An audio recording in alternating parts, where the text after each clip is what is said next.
गांव के सिरे पर एक माँ बेटी झोपड़ी में रहती थी। माँ विधवा थी तो बेटी कुंवारी। घर में और कोई आदमी न था। बेटी गौरा बाग से पत्तियां बटोर कर लाती तो माँ गंगा भाड़ झोंकती थी। इससे सेर भर अनाज मिल जाता तो दोनों खाकर सो पड़ती थी। इसी से उनका गुजर बसर हो रहा था। हर माँ की तरह गौरा की माँ को भी हमेशा यही चिंता रहती थी कि किसी तरह उसकी बेटी की सगाई हो जाए। पति के मर जाने के बाद गंगा ने कभी दूसरा घर नहीं बसाया, ना ही कोई रोजगार शुरू किया था। तब भी माँ बेटी सुकून से रहती थी। इस बात को लेकर गांव के लोगों पर माँ बेटी पर संदेह होता था। सबके मन में यही सवाल आता था कि दोनों स्त्रियां कोई धंधा नहीं करती, कोई मर्द भी नहीं है, तो फिर ये इतने आराम से कैसे रहती हैं। कभी इन्हें किसी के सामने हाथ फैलाते भी नहीं देखा। कुछ ना कुछ गड़बड़ जरूर है। शूद्रों की बिरादरी बहुत छोटी होती है। 5-10 कोस से अधिक उनका दायरा नहीं होता। आखिर क्या कारण है कि कोई गौरा से शादी के लिए तैयार नहीं होता। गौरा की शादी के लिए माँ बेटी ने साथ कई तीर्थ यात्राएं की, उड़ीसा तक हो आए, लेकिन कुछ हल नहीं निकला। गौरा सुंदर और सुशील थी, लेकिन किसी ने उसे कुएं पर हंसते बोलते नहीं देखा था। उसकी निगाहें कभी ऊपर ना उठती थी। उसकी ये हरकत गांव वालों के शक को और मजबूत करती थी। सभी को यही लगता कि कोई स्त्री इतनी सती कैसे हो सकती है। दिन गुजरते गए, गौरा की माँ चिंता में घुलती जा रही थी। उधर गौरा की सुंदरता, उसकी जवानी गांव वालों की नज़रों में चुभ रही थी। एक परदेसी गांव से दूर नौकरी की खोज में कलकत्ता जा रहा था। 10-12 कोस दूर पहुंचते उसे रात हो गई। उस समय वह एक गांव में पहुंचा था। वह लोगों से किसी कहार का घर पूछते हुए गंगा के घर पहुंचा। परदेसी को देख गंगा बहुत खुश हुई। गंगा ने उस परदेसी से उसका नाम पूछा तो परदेशी ने बताया कि उसका नाम मंगरू है। इसके बाद गंगा ने मंगरू का खूब आदर सत्कार किया, उसके लिए अच्छे पकवान भी बनाए। धीरे धीरे दोनों की बातचीत भी बढ़ने लगी। इसी दौरान शादी की चर्चा भी छिड़ गई। मंगरू नौजवान था, तभी उसकी निगाह गौरा पर पड़ी। गौरा एक सुंदर और शांत हाव भाव की लड़की थी, जिसे देखते ही मंगरू भी मोह में पड़ गया और वह झट से गौरा से सगाई के लिए मान गया। उसने 2-4 गहने खरीदे और कपड़े उधार लेकर सगाई कर ली। गंगा बेटी दामाद को अपनी नज़रों से दूर नहीं करना चाहती थी, इसलिए दोनों गंगा के साथ ही रहने लगे। 10-15 दिन भी नहीं बीते थे कि मंगरू के कानों में कई तरह की बातें पड़ने लगी। बिरादरी के अलावा दूसरी जाति के लोग भी कई तरह की बातें बनाने लगे। मंगरू इन अटकलों से परेशान हो गया था, लेकिन वह गौरा को छोड़ना भी नहीं चाहता था। 1 महीने बाद मंगरू अपनी बहन के घर गया। बहन ने खाना परोसा। मंगरू ने बहनोई को साथ खाने के लिए कहा। बहनोई बोला, तुम खा लो, मैं बाद में खा लूँगा। मंगरू को कुछ संदेह हुआ। उसने साफ पूछ लिया कि आखिर बात क्या है। बहनोई बोला, मैं तुम्हारे साथ नहीं खा सकता। तुमने बिरादरी से बाहर शादी की है। किसी से ना कुछ पूछा ना कुछ बताया। जब तक पंचायत नहीं होगी मैं तुम्हारे साथ उठ बैठ नहीं सकता। तुम्हारी हरकत की वजह से मैं समाज से रिश्ता नहीं खत्म कर सकता। मंगरू तेजी से उठा और ससुराल लौट आया। मन बेचैन था। उसने किसी से कुछ नहीं कहा और रात के अंधेरे में गौरा को छोड़कर चला गया। इसी तरह कई साल बीत गए, लेकिन मंगरू का कुछ पता न चला। पति के गायब होने पर भी गौरा उदास न थी। वह हंसती खेलती, मांग में सिंदूर लगाती, रंग बिरंगे कपड़े पहनकर तैयार होती थी। अपने पीछे मंगरू एक भजन की किताब छोड़ गया था। खाली समय में गौरा उस किताब से कोई भजन गाती थी। पहले गौरा गांव की औरतों से ज़्यादा मिलती जुलती नहीं थी। दरअसल उसके पास उन स्त्रियों से बात करने के लिए कोई विषय नहीं होता था। गौरा के पास अब गृहस्थ जीवन की ढेरों बातें थीं, जिसकी चर्चा वह गली मोहल्ले की औरतों के साथ करती थी। वह सभी को बताती कि मंगरू कितना अच्छा सहनशील है। तभी वहां मौजूद एक स्त्री ने पूछ लिया, गौरा, मंगरू तुम्हें छोड़कर क्यों चला गया? गौरा कहती, मर्द कभी ससुराल में रह सकता है भला? बाहर जाकर पैसे कमाना ही मर्द का असली काम है। वही जब कोई गौरा से ये सवाल करता कि मंगरू खत क्यों नहीं लिखता, इस पर गौरा मुस्कुरा कर कहती, अपना ठिकाना बताने से डरते हैं, जानते हैं कि गौरा सामने आ पहुंचेगी। सच कहूँ तो मैं उनके बिना एक दिन भी नहीं रह सकती। एक सहेली बोली, तेरी बात हम नहीं मानते, जरूर मंगरू और तेरी लड़ाई हुई होगी, तभी इसी तरह बिना बताए वह तुझे छोड़कर चला गया। गौरा बोली, बहना, अपने भगवान से भी भला कोई लड़ता है क्या? जिस दिन ऐसी नौबत आई, मैं कहीं जाकर डूब मरूंगी। कई दिनों बाद कलकत्ता से एक आदमी आया और गंगा के घर रुका। इत्तेफाक से वह मंगरू का पड़ोसी निकला। उसने कुछ पैसे और 2 साड़ियाँ गौरा के हाथ में थमाई और बोला कि मुझे मंगरू ने तुम्हें लेने भेजा है। ये सुनते ही गौरा की खुशी का ठिकाना न रहा। वह फटाफट जाने के लिए तैयार हो गई। गांव की औरतों से मिल आई और सबको अपने जाने की खबर दे आई। बेटी के जाने से गंगा मायूस थी, लेकिन साथ ही खुश भी थी। रास्ते भर गौरा के मन में हजारों अच्छे बुरे ख्याल आते रहे। बीच बीच में उसे अपनी माँ के अकेलेपन की भी याद आ जाती। डर सताता कि बेचारी अम्मा अकेले कैसे रहेंगी, सारा काम अकेले करना पड़ेगा, बूढ़ी दिन भर रोती रहेगी। इसी उधेड़ बुन में रास्ता कट गया। लगभग 3 दिनों बाद गाड़ी कलकत्ता स्टेशन पहुंची। गौरा का दिल जोर से धड़क रहा था। वह प्लेटफॉर्म पर उतरकर मंगरू का इंतजार करने लगी। बूढ़ा बोला, मैंने आसपास सभी जगह देख लिया, लेकिन मंगरू तो कहीं दिखाई नहीं दे रहा। शायद अब तक आया नहीं है। गौरा घबरा गई। तभी बूढ़ा बोला, चलो हम डेरा पर चलते हैं। उसे मालूम न था कि हम कौन सी गाड़ी से आ रहे हैं। ऐसे में भला उसकी राह देखने से कोई फायदा नहीं। गौरा बात मान गई और दोनों तांगे पर सवार होकर चल दिए। यह पहली बार था जब गौरा गांव से बाहर निकली थी। उसकी आंखें इधर उधर चीजों को निहारने में लगी हुई थी। अचानक तांगा एक सुंदर और विशाल भवन के सामने रुका। गौरा उतरी और तेजी से सीढ़ियों के सहारे ऊपर चढ़ने लगी। मंगरू से मिलने की थोड़ी भी देरी उससे बर्दाश्त नहीं हो रही थी। तभी बूढ़े ने पहली मंजिल के एक कमरे की ओर इशारा करते हुए कहा, यह मंगरू का कमरा है, जाओ, वह अंदर ही पड़ा होगा। गौरा अंदर गई, लेकिन कमरे में कोई न था। कोने में खाट और 4-5 बर्तन पड़े हुए थे। वह बाहर आई और बूढ़े को बताया। बूढ़ा बोला, मंगरू काम पर गया होगा, शाम को लौटेगा, यहाँ वह किराए पर रहता है। कमरे में मंगरू को ना पाकर गौरा थोड़ी मायूस हो गई, लेकिन शाम को मिलने की सोचकर मुस्कुराई और साफ सफाई में लग गई।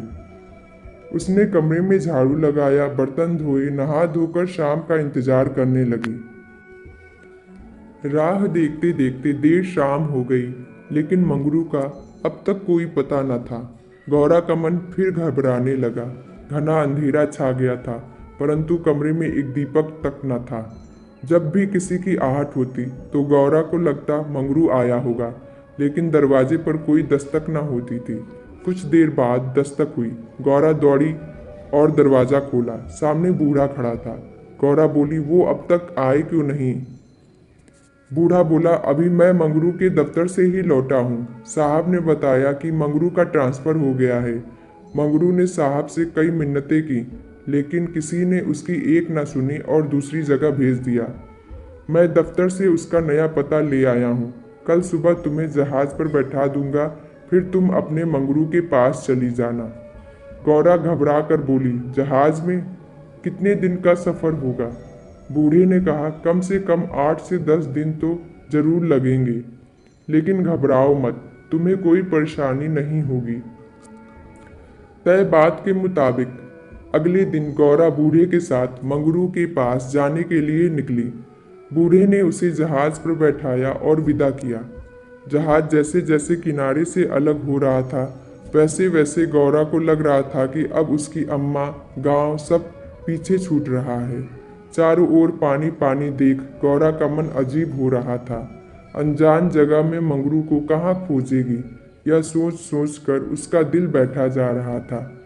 जहाज पर कई स्त्रियां और पुरुष सवार थे। गौरा उन्हें देख और उनकी बातें सुन रही थी। तभी उसकी नज़र एक कोने में अकेली बैठी स्त्री पर पड़ी। गौरा ने हिम्मत कर उससे पूछा, कहाँ जा रही हो बहन? ये सुनते ही स्त्री की आंखें डबडबा गईं। बोली, मुझे नहीं मालूम कि मैं कहाँ जा रही हूँ, बस जहाँ भाग्य ले जाए वहाँ चली जा रही हूँ। तुम कहाँ जा रही हो? गौरा बोली, मैं तो अपने मालिक के पास। स्त्री झट से बोली, बहन, कोई तुम्हें बहला फुसला कर लाया है, तुम किसके साथ आई हो?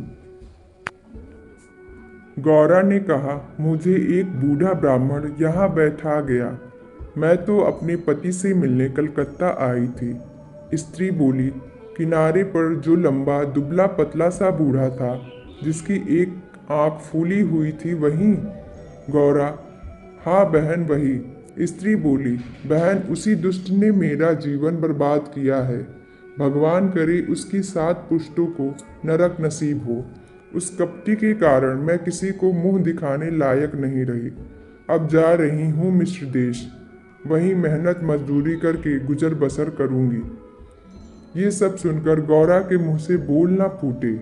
वह सोचने लगी कि अब क्या करूँगी। उसे अपनी माँ, अपने गांव, सहेलियों की याद आने लगी। कुछ क्षण बाद हिम्मत करके बोली, अब क्या करे बहन? स्त्री बोली, अब यह तो वहां पहुंचने के बाद ही मालूम चलेगा। यह कहते कहते वह जोर जोर से रोने लगी और अपना दुख बताने लगी। गौरा ने हिम्मत दी तो स्त्री ने बताया कि शादी के तीसरे साल में उसके पति की मौत हो गई। पति के ख्यालों के साथ वह किसी तरह जी ही रही थी कि एक रोज पापी बूढ़ा वेश बदलकर भिक्षा मांगने आया। उसने सन्यासी का रूप धारण किया हुआ था। मैं उसके जाल में फंस गई और आज मेरी यह दुर्दशा है। इसने मुझे पति से मिलवाने का लालच दिया। मैं बेवकूफ पति से मिलने की चाह में इस बहरूपिया की बात में फंस गई और इसके साथ चल दी। आगे की कहानी मुझे नहीं मालूम। अगले दिन जब मुझे होश आया तो मैं घर भी नहीं लौट सकती थी। अब बूढ़ा मुझे यहाँ ले आया और जहाज पर छोड़ गया। स्त्री की बातें सुनकर गौरा को समझ नहीं आ रहा था कि वह क्या प्रतिक्रिया दे। वह बिल्कुल मौन हो गई थी। मंगरू से मिलन का सपना एक झटके में टूट गया था। गौरा को इस हाल में देख स्त्री बोली, भगवान पर भरोसा और साहस रखो बहन। हिम्मत पाकर गौरा बोली, मुझे अब तुम्हारा ही सहारा है। मैं और तुम दोनों अब साथ ही रहेंगे। स्त्री कुछ न बोली। दोनों एक टक नीले आकाश की ओर निहारने लगी। कई घंटों बाद जहाज किनारे पर पहुंचा। सभी यात्री उतरने लगे। तट पर मौजूद एक आदमी सभी यात्रियों के नाम लिख रहा था। अब गौरा के उतरने की बारी आई। जैसे ही उसने पांव नीचे रखा, वह चौंक गई। उसके शरीर में करंट दौड़ गया।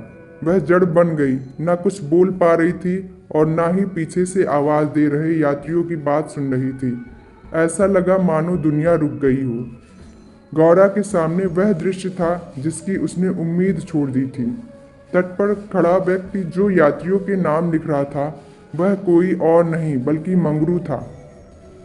गौरा इस क्षण 7वें आसमान पर थी। उसकी खुशी छिपाए नहीं छिप रही थी। मंगरू ने अपना हाथ आगे बढ़ाया। गौरा ने प्रतिक्रिया ना दी।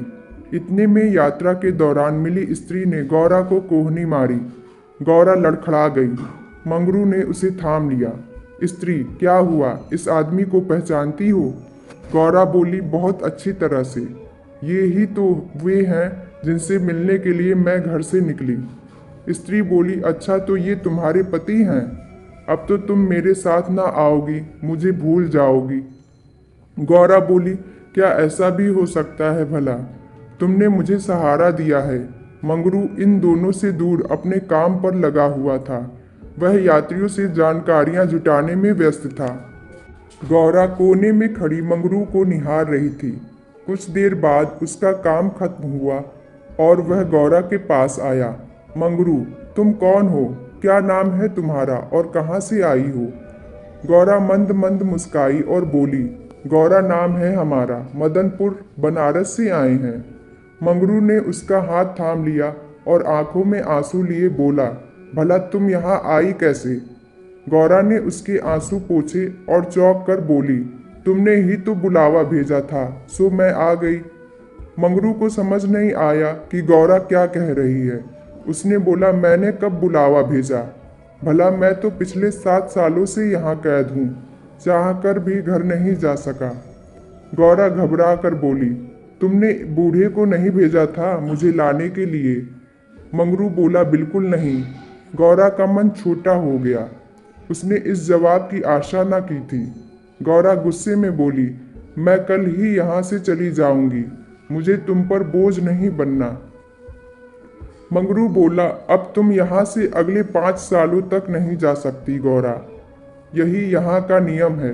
गौरा बोली, ठीक है, फिर मैं अलग रहकर अपना पेट पाल लूंगी, लेकिन तुम पर भार ना बनूंगी। मंगरू बोला, तुम मेरे लिए कभी बोझ नहीं हो सकती गौरा, तुम सती हो, देवी हो। जिस बूढ़े आदमी ने तुम्हें बहकाया उसी ने मुझे भी यहाँ भेजा है। आओ मेरे साथ, मेरे ठिकाने पर चलो, वहाँ आराम करने, फिर आगे बातें होंगी। यह स्त्री कौन है तुम्हारे साथ? गौरा बोली, यह मेरी सहेली है, यात्रा के दौरान जहाज पर मिली। इसका यहाँ कोई न है, अतः यह मेरे साथ ही रहेगी। मंगरू मान गया। तीनों लोग पैदल चल दिए। तभी सामने से 2 लंबे चौड़े शरीर के आदमी आते दिखाई दिए। मंगरू के पास आकर दोनों आदमियों ने बोला, आज से दोनों औरतें हमारी। मंगरू के क्रोध का ठिकाना न था। मंगरू चिल्लाकर बोला, ये दोनों मेरे घर की स्त्रियां हैं, इन पर आंख तक न डालना। दोनों आदमी ठहाके लगाकर हंस पड़े। मंगरू का गुस्सा और बढ़ गया। तभी एक आदमी गौरा की ओर बढ़ा और उसका हाथ पकड़ने की कोशिश करने लगा। मंगरू चिल्लाया, छूना मत, वरना अच्छा नहीं होगा। दोनों आदमी सहम गए और बाद में देख लेने की धमकी देकर आगे निकल गए। मंगरू, गौरा और उसकी सखी आगे बढ़ गए। मंगरू बोला, इसलिए मैं कह रहा था कि ये जगह तुम जैसी औरतों के लिए नहीं है। अचानक सामने से एक अंग्रेज आ पहुंचा। उसने मंगरू से कहा, जमादार, ये दोनों औरतें आज से मेरे कोठे में रहेंगी। मंगरू ने हाथ जोड़ लिए, बोला, साहब, ये मेरे घर की औरतें हैं, इन्हें जाने दीजिए। अंग्रेज बोला, झूठ मत बोलो तुम। गौरा की ओर इशारा कर उसने कहा, इसको हमारी कोठी में भेज दो। मंगरू कांप गया और ना में सिर हिलाने लगा, लेकिन तब तक अंग्रेज आगे बढ़ चुका था। साहब की बात पर अमल करना जमादार का काम था। मंगरू समझ नहीं पा रहा था कि वह क्या करे। आखिरकार रास्ता खत्म हुआ। सामने मजदूरों के रहने के लिए मिट्टी के घर बने थे। बाहर दर्जनों की संख्या में स्त्री और पुरुष बैठे थे। सभी गौरा और सखी को गंदी नजरों से घूर रहे थे। किसी तरह नजर बचाकर मंगरू दोनों औरतों को घर ले गया और खुद दरवाजे पर बैठा रहा। दोनों स्त्रियां कमरे के भीतर अपने भाग्य को कोसती, तो मंगरू दरवाजे पर बैठा रखवाली करता रहा। किसी तरह रात बीती। अगले रोज दिन किसी तरह कट गया। रात के तकरीबन 10 बजे दरवाजे पर दस्तक हुई। मंगरू निकला तो देखा सामने सिपाही खड़ा है। सिपाही बोला, चलो, तुम्हें साहब ने बुलाया है। मंगरू बोला, भाई, तुम हमारे देश के आदमी हो, मुझ पर मुसीबत आन पड़ी है, मदद करो। जाओ, साहब को कह दो कि मंगरू घर पर नहीं है। सिपाही बोला, ना बाबा, वह बहुत गुस्से में है, मैं ऐसा कुछ नहीं कह सकता, तुम साथ चलो। मंगरू के पास कोई चारा न था, वह सिपाही के साथ निकल गया। मंगरू को सामने देख साहब जोर से चिल्लाया, वह औरत कहाँ है? कल तुम उसे मेरे कोठे पर क्यों नहीं लाए? मंगरू ने हाथ जोड़ लिए और बोला, वह मेरी पत्नी है साहब। साहब बोला, वह दूसरी कौन थी फिर? मंगरू, मालिक, वह मेरी बहन है। साहब गुस्से में बोला, हम कुछ नहीं जानते हैं, तुम उन दोनों में से किसी एक को लेकर आओ जल्दी। मंगरू साहब के पैरों में गिर गया और रोने लगा, लेकिन साहब का दिल नहीं पसीजा। उसने आदेश दिया, जल्दी एक स्त्री को लेकर आओ, वरना तुम्हें कोड़े पड़ेंगे। मंगरू कोड़े खाने को तैयार हो गया। साहब नशे में था। उसने ना आओ सोचा ना ताव, हंटर निकाला और कोड़े बरसाने शुरू किए। मंगरू की चीख निकल आई। साहब उसे लगातार कोड़े मारते रहे, लेकिन वह अपने घर की औरतों की इज्जत देने को तैयार ना हुआ। उसने अपने प्राण त्यागना बेहतर समझा। इधर गौरा और सखी कमरे में बैठे मंगरू की बाट देख रही थी। उन्हें क्या पता कि मंगरू पर क्या बीत रही थी। अचानक किसी के चीखने रोने की आवाज़ सुनाई पड़ी। कान लगाकर सुना तो कलेजा मुंह को आ गया। यह मंगरू की आवाज़ थी। गौरा दौड़कर दरवाजे पर पहुंची। मंगरू की आवाज़ सुनकर उससे रहा न गया तो आवाज़ के पीछे दौड़ गई। फाटक खुला था। गौरा कोई है आवाज़ देने लगी, लेकिन जवाब ना मिला। वह अंदर जा पहुंची। सामने मंगरू खुले बदन लहूलुहान हुए खड़ा था और अंग्रेज उस पर चाबुक बरसा रहा था। गौरा से यह सहन नहीं हुआ। वह दौड़कर मंगरू से लिपट गई और बोली, इनके बदले जितना चाहो मुझे मार लो, लेकिन इन पर दया करो। अंग्रेज खुश होकर गौरा से बोला, तुम यहाँ मेरे पास रहोगी तो मैं इसे छोड़ दूंगा। गौरा बहुत असहाय महसूस कर रही थी, कुछ ना बोली। वही मंगरू दर्द से कराह रहा था। जिस साथ के लिए वह यह सब कर रहा था, उसकी आंखों के सामने वह उससे छूट रहा था। गौरा ने दिल पर पत्थर रखकर कहा, मुझे तुम्हारी शर्त मंजूर है, लेकिन अपने पति के स्वस्थ होने के बाद मैं तुम्हारे पास आऊंगी। अंग्रेज बात मान गया। उसने मंगरू पर अत्याचार बंद किया और सिपाही को उसे अस्पताल में भर्ती कराने का आदेश दिया। मंगरू को अस्पताल ले जाया गया। गौरा भी उसके साथ थी। इलाज के दौरान गौरा एक क्षण के लिए भी मंगरू के सामने से नहीं हटी। 4 दिनों के इलाज के बाद मंगरू ने आंखें खोली। तय शर्त के मुताबिक अब गौरा को मंगरू का साथ छोड़ अंग्रेज के पास जाना था। यह उसे मंजूर नहीं था। ऐसे में उसने मरना बेहतर समझा। अस्पताल के बाहर नदी की धार बह रही थी। गौरा जाकर उसमें कूद पड़ी। आनन फानन में एक अस्पताल कर्मचारी दौड़ा, मंगरू के पास आया और गौरा के नदी में कूदने की सूचना दी। मंगरू की आंखों के सामने अंधेरा छा गया। उसे कुछ समझ नहीं आया। दौड़कर नदी के सामने पहुंचा और छलांग मार दी। जीते जी जो कभी साथ नहीं रह पाए, अब वे दोनों परलोक की यात्रा में साथ जा रहे थे। कहानी से सीख। शूद्र कहानी से हमें यह सीख मिलती है कि व्यक्ति को अपना मन साफ और सच्चा रखना चाहिए। किसी कार्य को करने के पीछे यदि आपकी नीयत नेक होती है तो नियति आपके साथ कभी बुरा नहीं करेगी।